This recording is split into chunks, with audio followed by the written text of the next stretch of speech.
Welcome to an overview of DVD authoring here in Liquid Edition version 6.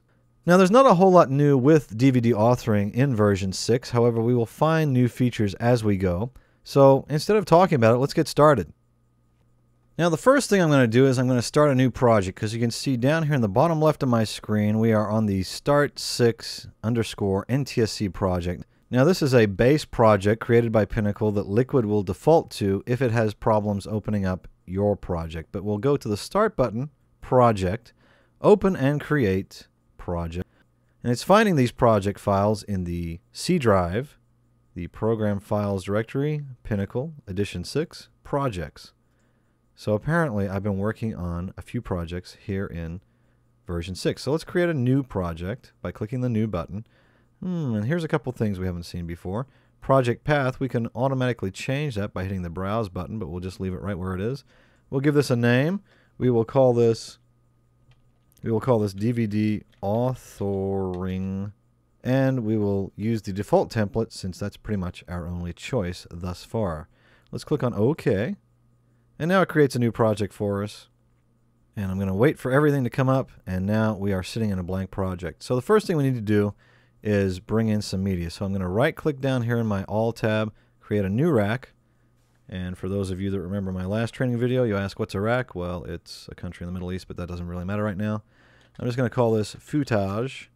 There you go. And by the way, the jokes don't get any better. Now I right click in this content area.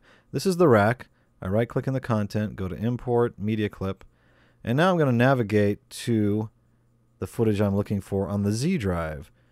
I have some Aussie footage, Aussie animals, click, and now it imports. I have my Windows desktop set up for single clicking, and you can visit my website to get more information on how to do that, or that information will be included on my upcoming Liquid 6 training DVD set. Now this is going to take a little bit of time to import this, so through the magic of television, we shall jump forward in time to after the fact. One thing I'd like to point out is while it's importing this file, it's actually extracting the audio from the video and splitting it into left and right audio pairs. So just so you know. And that'll come in handy in the future when you're trying to manage your media. And there it goes, splitting the audio. Once it's extracted it, now it's splitting it into left and right. So there's my Aussie animals. If I double click it, loads it up here. I can scrub just by grabbing the picture. And basically this is an edited piece of video. So I'm going to bring in a few more like this, and then I'm just going to create a DVD with different short movies on it. So again, right click, choose Import Media Clip, and now I'm going to look for something else. So Paris, here, Paris. Arc de Triomphe, as they say in Australia. And I'm going to click here, go to Detail View, and I'm just going to load the largest, which is that one right there. And again, I just want to point out Media File Action. I'm going to link to this. Since it's sitting on the hard drive, I'm just going to link to it. Whereas if this was being imported off, say, a FireWire drive that I'm not going to have connected to my system, or a DVD or CD-ROM, I would want to copy or move this stuff. Since it's already on a hard drive sitting within my system, I'm not going to be pulling it out anytime soon. I'll click here. Now notice the underline. I have my computer set up so it's a one-click on anything, and it's the same as clicking and then choosing the open. And once again, through the magic of television, we'll jump forward. So now there's my Aussie animals and the Arc de Triomphe. And let's grab one more piece of video. We'll go over here to the SD rack, Gettysburg, South Dakota. Now it's importing this, it's splitting the audio, and there it is. Alright, so I'm going to drag these straight from the rack, straight onto my timeline. I'll zoom out a little bit so we can see what's going on, using either my zoom tool here, or the up and down arrow keys on my keyboard. I'm a big fan of keyboard shortcuts. Then scroll down. And by the way, I don't have a lot of room down here because my source and master viewer are large. So I'll click here on the Q on the right side, and I will switch them to a smaller view with the toolbars on the left and right sides. And now you can see those image viewers got smaller, and now I have more room down here on my timeline. I can see what's going on, which is very important on a single monitor layout. Alright, so here's my 3 videos.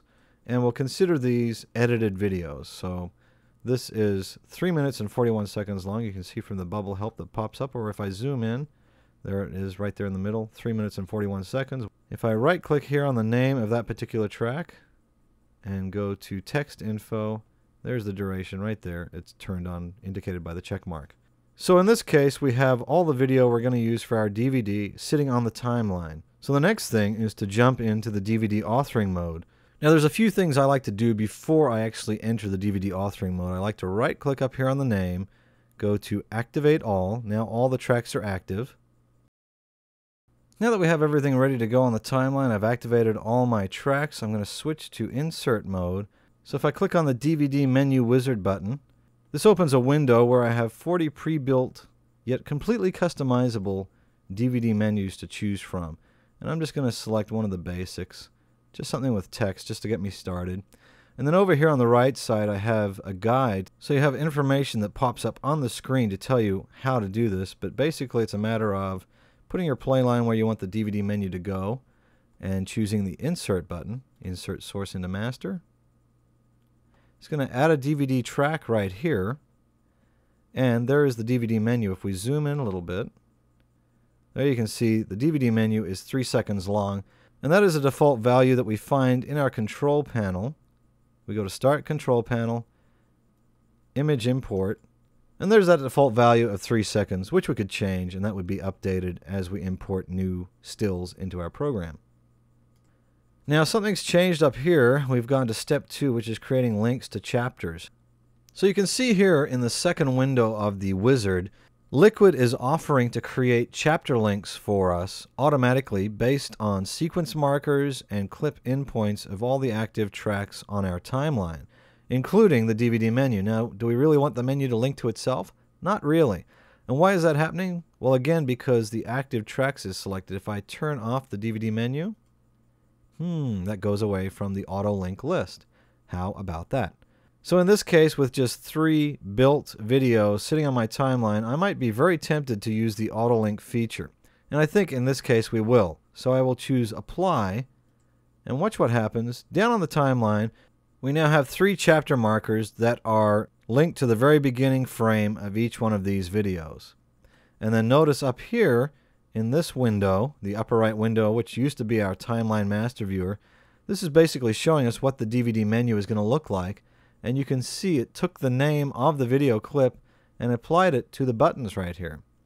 A few other things we need to point out. Down here in the bottom right, this button has become active. And anything that's gold within Liquid is on. So you can see if I mouse over, I get the DVD editor button popping up. So we switched automatically from the DVD menu wizard to the DVD editor. Now over in the left upper corner, this window over here, this is basically our links window. This gives us all the information as to where our chapter links from our DVD menu are going. So there's a correlation here between the Aussie Animals number 1 jump to 3.06 on track name 6 to this button over here, Aussie Animals, to the chapter 1 button right here on our timeline. And if you notice, the bubble help pops up and it says link 1 Aussie Animals. So let's zoom in a little bit and see what's going on here. So if I click on Aussie Animals 1, nothing happens. Let me see if I click on Arc de Triomphe, which is misspelled, nothing happens. And there's a little option down here in the Options tab, and that is to auto-seek sequence to selected links. So let me turn that on, go back to my Links tab, and now if I hit Gettysburg, hey, look at that. The play line just jumped to Chapter 3, and here on my menu preview window, the number 3 became highlighted. If I click here on the Arc de Triomphe, hey, it jumps to Chapter 2. So you can see there's a correlation there. Also, I need to point out, if I mouse over these chapter links, it says Anchored Target in the bubble help. An anchored target not only places a chapter link here on the DVD track, it also buries it in the video clip itself. So if I were to grab that video clip and drag it, the chapter points move with that video clip. However, if I move down here to link number 4, move my play line over here, and use the Set Absolute Target button, notice that Chapter 4 only has a link on the DVD track. If I click and drag this video clip back, Chapter 4 does not move with where I had set that on the timeline. So let me go ahead and delete Chapter 4 by hitting Delete Link. And now it is reset. Alright, so let's zoom out on the timeline and see what we've got going. If I hit this button over here, DVD Preview, now we get a preview of our DVD menu. And notice up here the counter is basically running through 0 to 3 seconds and then resetting.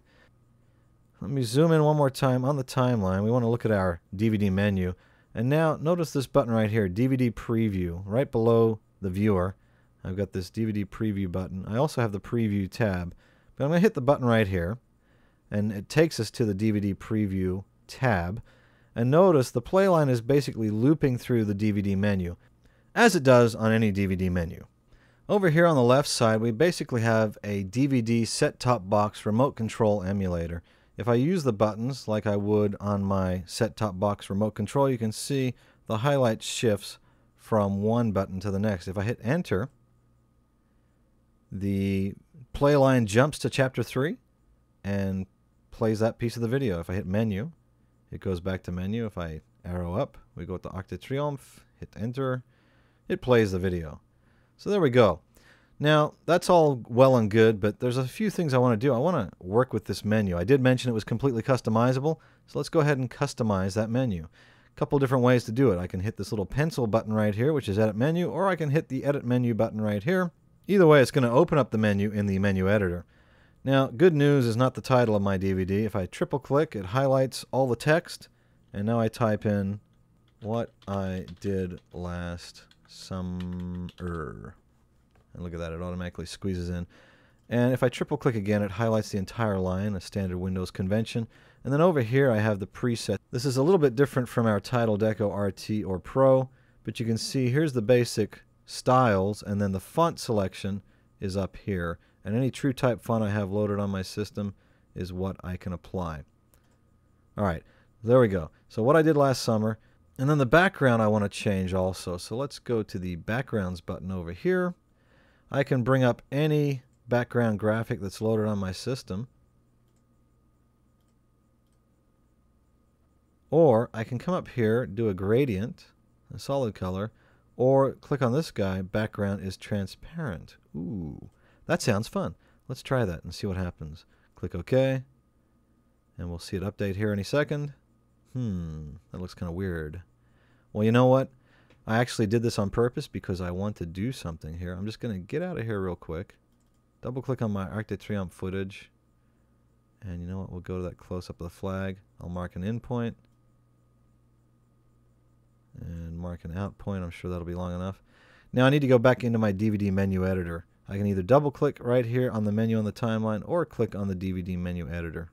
But I think I will double click right here on the DVD menu as it sits on the track. Now why did I do that? Because I'm going to click, drag, and drop my video right here on the transparent. Notice the bubble help says use clip as background of the selected DVD menu. Ooh, can you do that?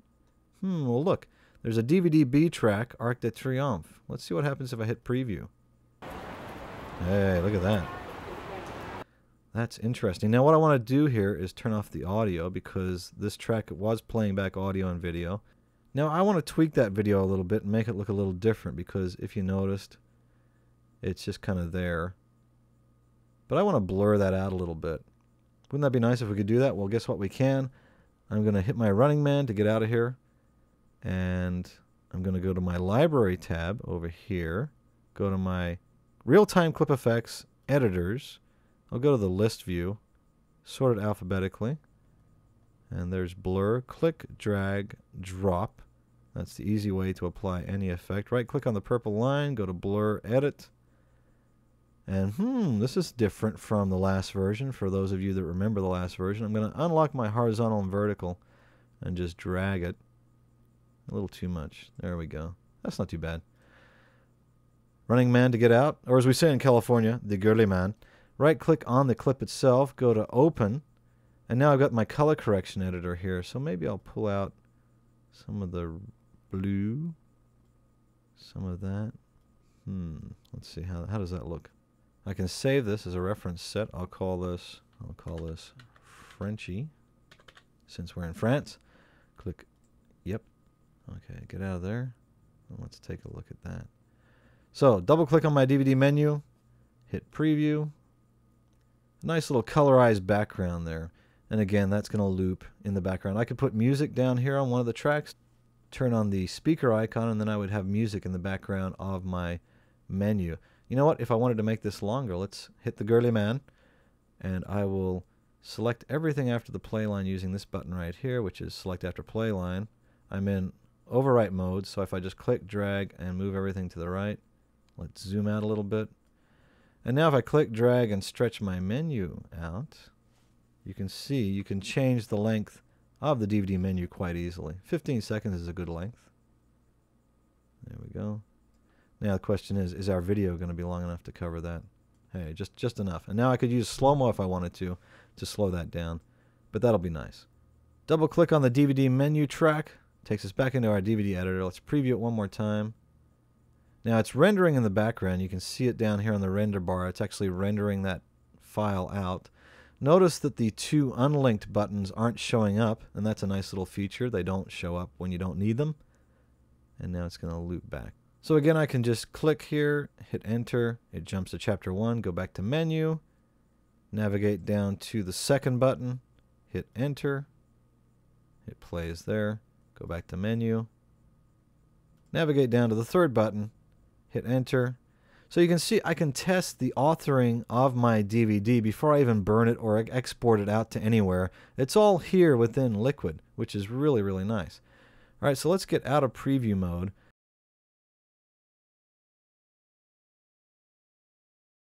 And let's talk about what if I wanted to make a second menu, much like a Hollywood movie, where we have the main video playing, like the play all button, but we want it to have a chapter selection. I've seen people asking for that on the user forums, and they say, well, why can't we just have everything on one menu? Well, if you look at a Hollywood movie, you usually don't have the play all and the scene selections on the same menu.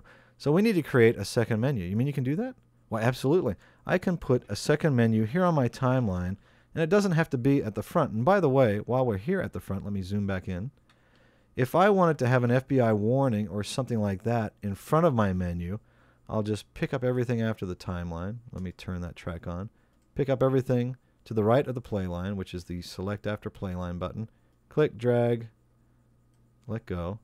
And notice everything moved down, including the chapter points, because those are indeed anchored chapter points as opposed to absolute. We talked about that earlier. If you missed that, rewind the video. So now I'm going to place an FBI warning right here in front of my menu. Here it is. Click, drag, drop. It is 3 seconds long, I believe. No, it's 10 seconds long. That's fine. We'll move it right here.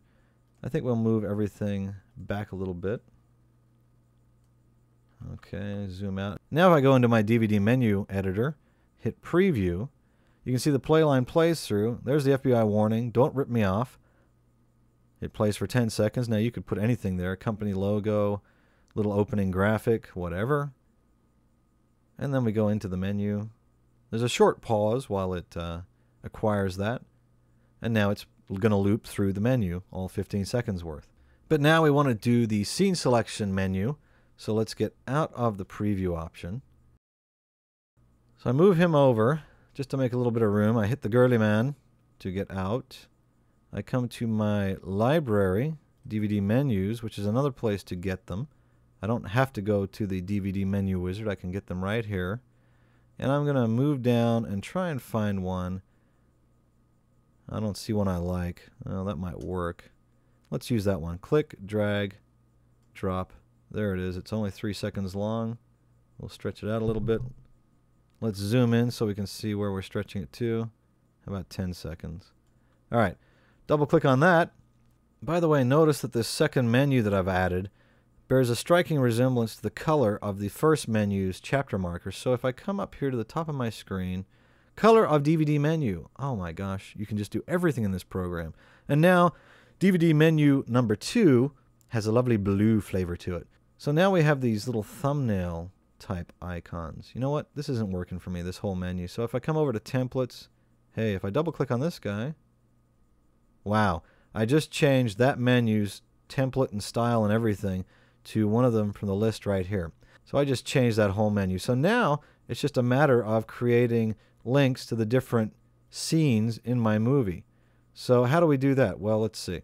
I can come right here and I'll come to the first frame, and I'm going to use my QW button to move to that very first frame. And what does QW mean? Well, it's what they say to the president when it's time for him to give a speech. Yay, everyone's heard that before. So I come to my links tab, and now if I hit set anchored target, look at that. There's a blue one. Now what happened to the chapter 1 marker for this menu? Well, that's actually right underneath this chapter 1 right here. And notice up here in this thumbnail icon, it created a little thumbnail for me. Now I could come across, come to the next scene, and again, move over to chapter 2. I need to make sure that I move to chapter 2. Now if I hit set anchored target, there's chapter 2 from the second menu, creates a little thumbnail icon, gives me references to the actual timeline timecode down here, and move right on over. Now you know what? If that's too much work for you, moving the play line over and clicking set anchored target, well, you can click on the thumbnail, drag it down to the timeline, and there's your third chapter. So there's just about any kind of way you like to work, you can work right here in Liquid Edition. Let's go to the next scene right there. Click, drag, release. Click, drag. Ooh, there he is scratching his stomach. Lovely. Come on down. There's a little Joey in the pouch. Did you know that kangaroos are marsupials? Carry their babies in pouches. Scrub along my timeline. There's a lovely parakeet on the wire, bird on the wire. And then lastly, we'll come down here and we'll just grab an Arc de Triomphe shot just for fun. There we go.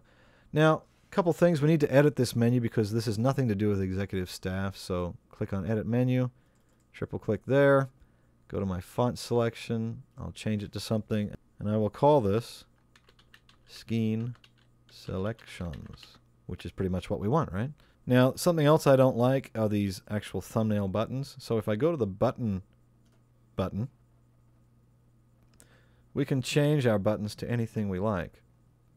And these are vector-based graphics, so you could stretch them out to any size that you wanted them to be. Come down here. One of my favorites is the... That's not it. It's down here. Oop, past it. The hillbilly frame. So we could go with all those, but I don't think we will. I think we'll just go with something a little more basic. So click, click, click, click, click, click, click, click, click, click. Click OK. And now we're going to see this update. And there is our new menu. But you know what? I don't like this background. I forgot to change that. So let's go ahead and go to Backgrounds. Go to Transparent. Click OK. Go back to my All tab over here. And let's see. Could we grab some Aussie animals? Well, let me hit the girly man. I'll double click on Aussie animals. We'll grab something that's a little nice background video. So I'm just going to find a point here. We'll mark in. I'll play that. That'll be an interesting background. Mark out. And now if I jump back over here to the end of my timeline to where that second DVD menu is, double click on it to open up the menu editor. Click, drag, drop. There it is. Let's go into preview. Now this brings me to a point. Do I have any kind of link to get from this menu to the second menu? I don't think I do. I made this mistake on purpose, actually. So let's get out of here. Hit the girly man. We'll zoom in because I want to trim this up a little bit. It's a little too long. We have to wait for that to preview every time. Select to the right of the play line. Drag everything over. That'll make our previews a little faster.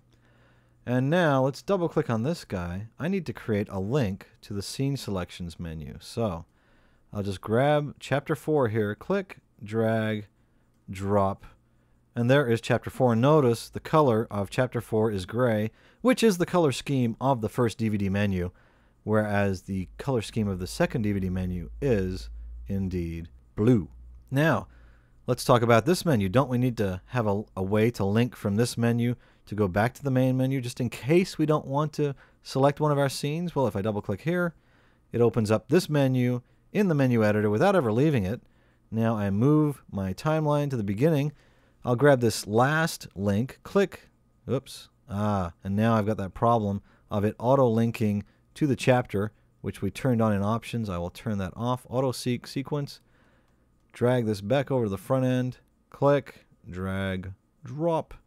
Hey, look, Chapter 8, blue, from the second DVD menu is linked to menu number 1. Let's preview this by going into our preview mode. There's our play line playing through. FBI warning, don't rip me off. There's Chapter 1. Lovely. Now, what happened? Why is Chapter 4 Chapter 4? Well, because we didn't rename it. So let's get out of here. We'll double-click on this menu. We'll go to Chapter 4. Double-click right here. We'll call this Scenes. Hit enter. It updates over here. Hit preview. Don't rip me off. Scenes. If I double clicked on scenes right now, that would be akin to watching a DVD on a computer where you can use your mouse to actually click on the buttons. I'm going to hit the up arrow, which takes me to the scenes, which is on the bottom of the chapter list. If I hit enter, hey, look at that. It takes me to the scene selections menu. And now we should probably do something with this kangaroo real quick. Let's get out of there. I will right click, go to add linear time warp, go to 50%. No, let's go to 35%. It's going to slow-mo that, but let's trim it. I'll just slice it. Click delete. And now it's going to render just that part. Now, I haven't done anything to this video clip, and you can see the render is starting to happen. So let me right-click here, tell it to stop rendering. I'm going to right-click on the clip, go to Open. We open up the color correction editor, and I think I'll just pull the brightness down on this guy just a little bit. And you know what? Let's pull the saturation out. We'll make it almost black and white. We'll go ahead and close that window. There it is. Now I'll turn the rendering back on. It has to render this one because you can see the slice here, the edit slice, is pink or red, indicating that it has to render this before it can show it to you because it is a slow motion. And now here comes the bar across. One of the great things about Liquid is we can actually preview something while it's still rendering. So there you go. There's a little preview. So through the magic of television, we'll jump forward in time to after the render is done. All right, now the render has completed. So if I double click on this menu, go into preview, it jumps back to the beginning of the timeline because that is the DVD structure. It has to play a DVD from the beginning as a rule. So I'll just double click right here on scenes. And there is our slow mode black and white kangaroo in the background of our scene selections. Now, we could spend time going through and changing these chapter 1, chapter 2, chapter 3 numbers to whatever we wanted to. And this one would need to be marked main menu. We will do that in our higher level DVD. So let's just double click on the chapter 8, which is the main menu, and see if it takes us back to where we need to go. And there it is, back to the main menu. All right, so very nice. So I think we're at the point where we could actually output this. So let's stop our preview. Let's hit the girly man to get out of here. And one thing I need to point out is if you cast your eyes to the upper right corner of the screen, you can see this window right here says New Sequence. That is the name of the sequence we are working in right now. And the way Liquid renders files out, it's going to save it under that sequence name in the render directory on your hard drive. So let us go into these sequences, right-click, choose Rename, and we'll call this Summer. I like to use all caps because it's easier to read. And one other thing here is we have this lovely X, which isn't very descriptive of our summer trip. So let's park on something that's a little more descriptive. Now I want to create a little thumbnail here of this koala. Now the button to do that is not on my toolbar, so I'll right-click, go to Customize, navigate over to Edit.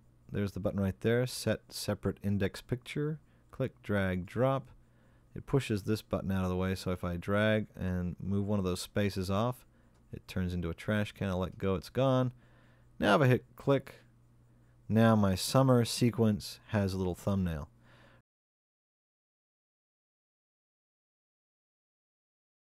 Alright, so the next step is to get this out to DVD. So how do we do that? I don't see any buttons here. Well, to get a project out of Liquid, we come down to the Start button. We go to Tools, and then let's see. Record to tape. No. Oh, look. Export to DVD. That's what we're looking for. Let's click on that. Okay, and now we have this export window with a bunch of stuff going on. Down the bottom here, we saw this kind of refresh. And basically what this is a meter to gauge how much of the DVD we are actually going to use. The blue is how much we're using, 7 minutes, 32 seconds, and 10 frames, 483 megabytes, or 0.47 gigabytes, 10% of the disk capacity, and no media. What does that mean? Well, I'm guessing that that is indicating that we don't have a DVD burner connected. If we go to the burning window, yep, no burner available. So let's go ahead and fix that first of all. I'm going to plug in my DVD burner. Alright, so my DVD burner has come alive, and you can see it pops up with this auto run, so there must be a disk in my burner that has something on it. But here's my DVD burner under the number 3 tab, burning. If I hit search, it should take a look and try and find that for me. If that doesn't work, let's exit out of the export window, go back to Start, Tools, Export to DVD, and we'll see if it finds it this time. Right down the bottom here, it'll pop up saying searching for burner. Okay, there it is. Export to DVD. The inserted media is not blank or not erasable. So apparently this indicates that I can use a RW erasable disk in here. So let me find a blank disk and put it in here. Okay, I've now placed a blank disk in my DVD burner. We'll go ahead and hit OK. And now let's go to our burning tab. Aha! And there's my burner with a 4.38 gigabyte blank disk inside of it. And we have the option of burning at 1 times, 2 times, or 4 times speed. This is a 4 times disk, so I will burn it 4 times. If you have problems burning, you might try selecting a lower speed. Alright, but let's go back to tab 1 and start from the beginning here. So basically the source selection, I want to export the current sequence, my timeline. I have the option of going from mark in, mark out. The other choices would be to burn an MPEG file that's already been created, an image file, which is what we're about to do, or navigate to a particular path on a hard drive. And what we want to do is we want to burn it to a particular style of burning, either an image file, a VOB file, a video, a Super VCD, or Super Video CD, a VCD. These two options will burn to a CD-ROM, a program stream or an elementary stream, or impression DVD, which is something new. And we also have a mini DV option. Those are things we need to get into in deeper level on the training DVD sets, which are available from our website. But for the most part, Image 1 and Image 2 are quick, easy ways to go. Image 2 is a variable bitrate. Let's take a look at Image 1, and up pops the IPB settings right here, the IPB window. You can see it's a constant bitrate. So with the bubble help popping up, when I mouse over, it says constant bitrate for devices that provide fixed bit rates, or variable bit rates. So let's take a look at the options. So a maximum of 8.5 megabits per second on the constant bit rate. If we chose, let's exit out of here, and if we went to Image 2, we get a variable bit rate with an average of 6, maximum of 8, group of pictures 15, and then down here the quality and speed of the burning and the muxing and the compiling and all that fun stuff is best. So I think we'll go with that without too much explanation and melting your brains. We don't want to go into that too much. We'll move over here to the destination, which is where we're going to.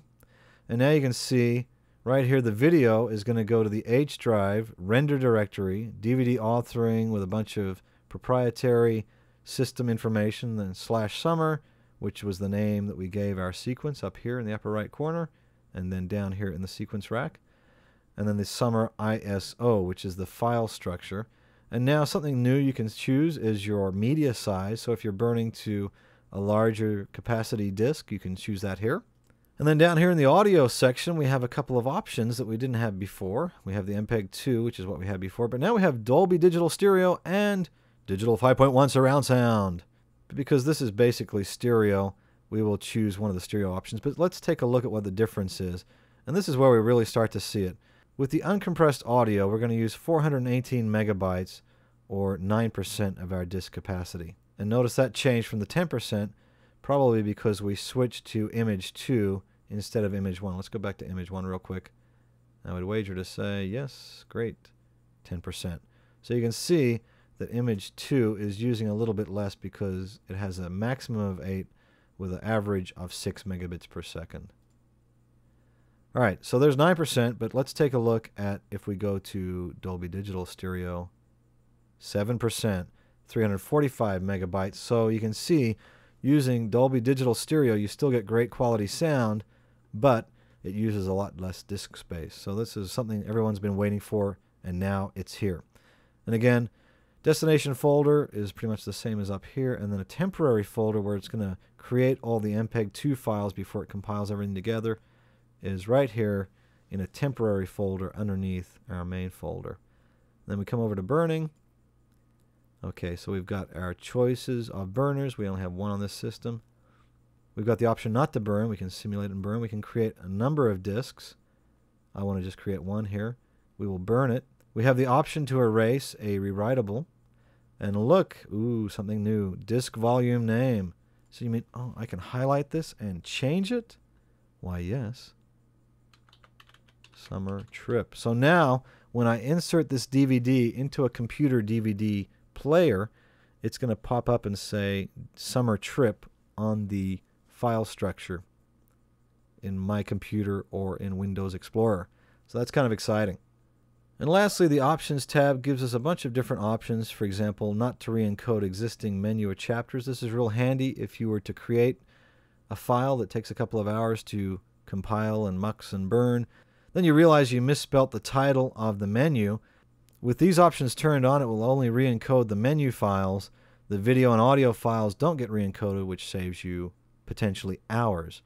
You have the option to correct size. Bitrate is the best way to go because number of frames will actually lop off the back end of the timeline, which may result in half of your program being gone, depending on how long it is.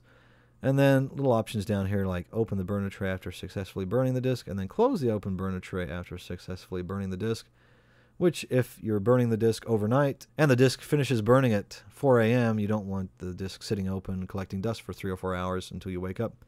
So you would have it close the open burner tray. There you go. All right, so pretty much that's it. We are ready to hit the go button and start the process. Here's the export sequence. It's going to go through. It's going to convert everything to a .m2v file. And it's not going to start until it actually goes through and re-renders the DVD menus, which is going to take a little bit of time. Now that that menu has been rendered, it's going to start converting it to an M2V file. And you can see it's going to the H drive render DVD authoring /DVD /summer/temp/summer00.m2v. So that's where it's going to, and then after everything's been converted to M2V files, MPEG-2, then it's going to be then compiled into an image file. So there's the second DVD menu. That pretty much completes our overview of DVD authoring. Please visit my website for more information on our upcoming version 6 tutorials. Thank you very much, and the best of luck with your editing in Liquid 6.